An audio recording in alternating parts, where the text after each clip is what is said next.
Bonjour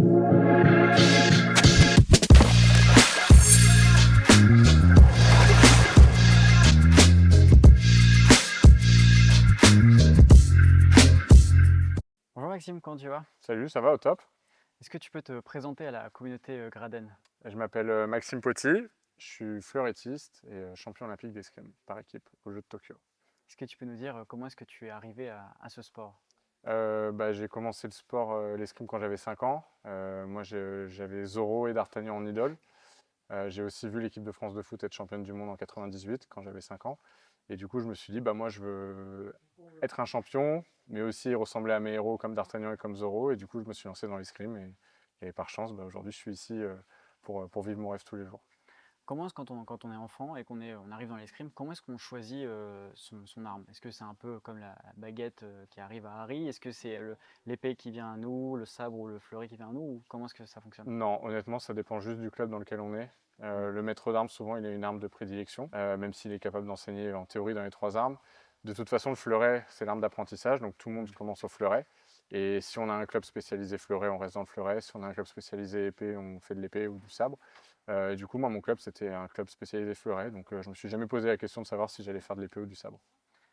On va parler un peu de visibilité du sport. C'est vrai qu'on dit quand même souvent que l'escrime est un sport mis en avant pendant les Jeux Olympiques. Qu'est-ce que toi tu penses de la visibilité de ton sport? Bah, moi, j'ai pas de problème avec ça. J'ai 32 ans, ça fait des années que je fais de l'escrime. Euh, je sais qu'on est un sport aussi assez élitiste dans sa compréhension.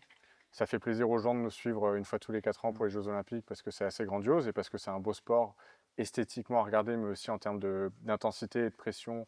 Voilà, pendant les Jeux, ça se joue à une touche. C'est quelque chose d'agréable à regarder. Maintenant, je suis conscient que c'est pas un sport qu'on va pouvoir suivre toutes les semaines ou toutes les 2 semaines parce que c'est un sport qui est réservé aux connaisseurs parce que c'est assez compliqué. À la limite, l'épée est plus accessible à comprendre, mais c'est peut-être l'arme qui est la moins spectaculaire à regarder, pas forcément à vivre, mais à regarder. Donc en fait, très vite, j'ai compris aussi que bah, cette accumulation de choses fait que l'escrime, ça ne sera jamais un sport qu'on regardera toutes les semaines. Et moi, ça me va très bien. Je pense que par contre, et c'est là où Graden, par exemple, aide beaucoup, c'est que le fait de faire du contenu, ça permet plus de nourrir, je dirais, les fans d'escrime, qui sont quand même nombreux et qui aujourd'hui, qui on donne pas à manger, entre guillemets, pour pouvoir suivre correctement leur sport. Ne serait-ce que pour suivre les résultats, quand on est fan d'escrime, bah, même moi en tant que fan d'escrime, parfois j'ai du mal à trouver les résultats, j'ai du mal à pouvoir suivre des compétitions.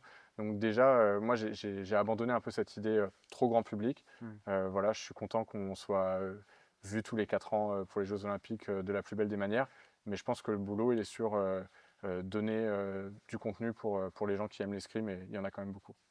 Et au-delà du contenu, est-ce que tu penses qu'il y a quand même pas un travail, mine de rien, d'explication, même pendant, par exemple, les tournois, d'expliquer pourquoi est-ce que certaines touches ont été refusées, un peu d'explication pour peut-être aussi faire venir les gens sur place? Je ne sais pas si les gens qui viennent sur place, souvent, ils sont impressionnés par la dimension athlétique, par le côté physique qu'on ne ressent pas forcément derrière un écran.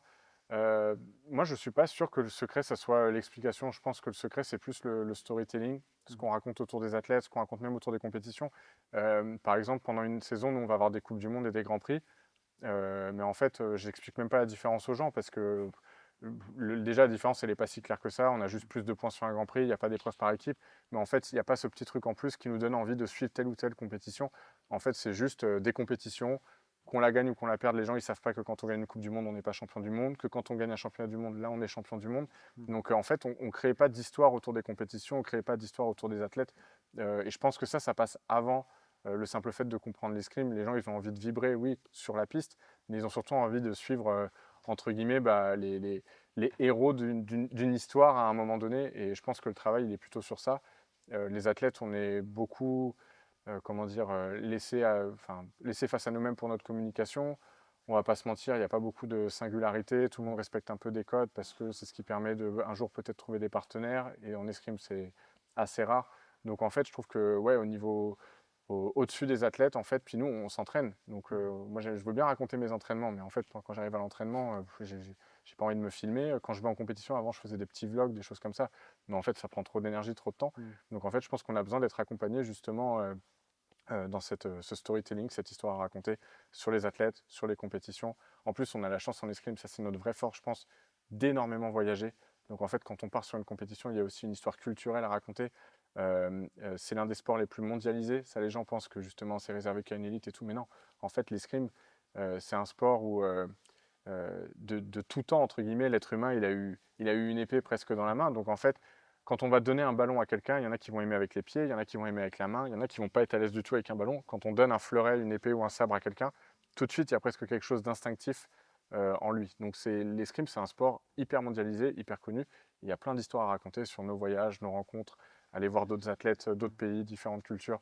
Je pense que c'est un sport qui est très riche dans le storytelling, mais que malheureusement, on raconte pas grand-chose. Alors tu parlais de vibrer devant le sport peut-être en tant que spectateur, mais je suppose que tu vibres aussi de ce sport en tant que toi, acteur. Qu'est-ce que ça fait quand même de vivre des Jeux Olympiques et d'avoir des médailles? Euh, Bah en fait, mon concept, c'est un peu de dire le rêve, c'est pas d'être champion olympique. Le rêve, c'est de se lever tous les matins en voulant l'être. Hmm. Il est là le plaisir. Quand il y a des journées plus difficiles, je me lève le matin et je me dis, mais je vais faire de l'escrime. Parfois, je suis fatigué de voyager et puis en fait, je me dis, mais attends, mais t'es pris en charge pour aller faire une compétition à l'autre bout du monde, te plains pas. Il y a des gens, c'est le voyage d'une vie. Donc en fait, je vis mon rêve tous les jours et c'est ça le rêve, c'est de se lever tous les matins en se disant, je peux être champion olympique et de travailler pour ça. C'est ce qui nous donne envie de nous lever le matin. Enfin, donc le vrai rêve, il est là.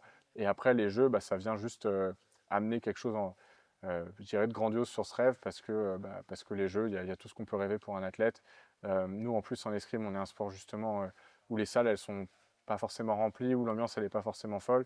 Et puis, une fois tous les 4 ans, on vit un stade plein, 8, 10 000 personnes.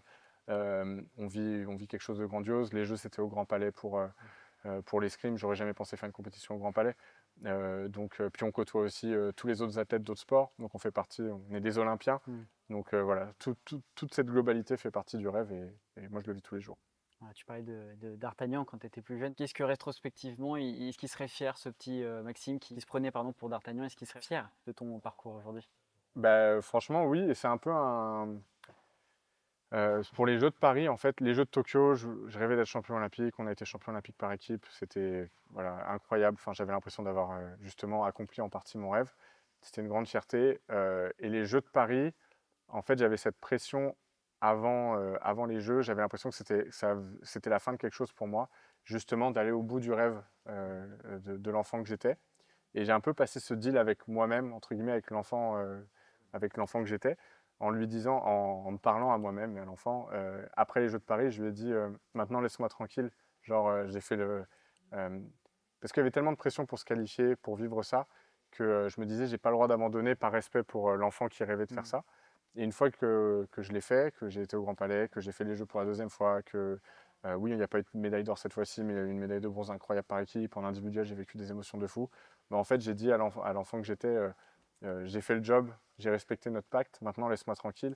Et là, c'est une nouvelle période de ma carrière où j'essaie de le faire plus pour l'homme que je suis que pour l'enfant. Et pour répondre à la question de base, oui, en tout cas, j'ai serré la main de l'enfant que j'étais en lui disant, c'est bon, j'ai fait le job qu'on s'était promis, quoi. Et donc on a vu le passé, maintenant pour le futur, jusqu'à où tu vois ta carrière aller? Est-ce qu'on te verra encore sur les circuits dans 10 ans? Bah, dans 10 ans, j'ai 32 ans, donc dans 10 ans, je suis pas sûr. Mais après, moi, je me mets aucune limite. Moi, je suis concentré sur déjà cette saison-là, parce qu'on est encore à plus de 2 ans des Jeux. Donc en fait, il se passe plein de choses en 2 ans et c'est déjà une opportunité de foot, de vivre des championnats d'Europe, de vivre des championnats du monde, même de vivre une saison complète.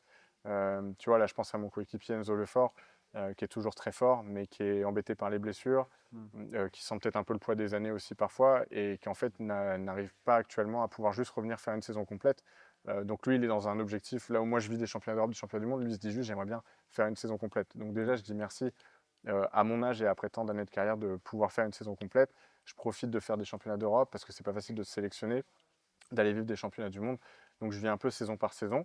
Et dans ma projection certaine, c'est les Jeux Olympiques de Los Angeles, où ça va être dur, encore une fois, d'abord de qualifier l'équipe et ensuite d'être sélectionné. Mais ensuite, voilà, je me mets pas de limite après, j'y pense même pas. Franchement, je ferai un point avec moi-même après Los Angeles. Donc 2028, je serai encore sur les pistes. J'espère être sur les pistes olympiques. Et après, on verra. Bah écoute, bah merci beaucoup Maxime d'avoir pris le temps d'être sur Gradine. Merci à vous, Évidemment, bah, beaucoup de chance pour tes prochains objectifs. c'est gentil.